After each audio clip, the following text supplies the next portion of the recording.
Hello, I'm Lutful Al Numan.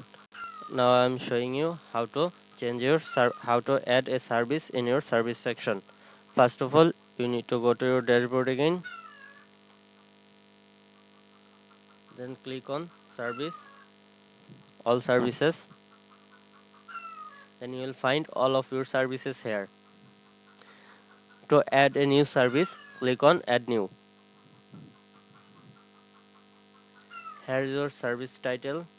This is your service title, demo design. I'll copy this, then add this service title demo design to, then I will add excerpt here. Please keep description box.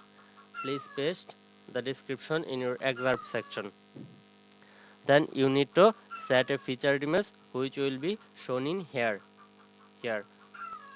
Then set featured image. Then set a featured image.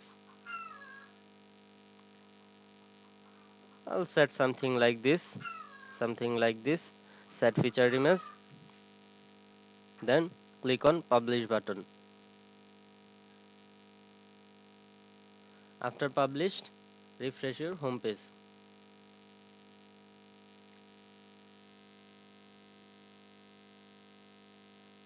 Now you can see the demo design too, and the excerpt is here. Thank you.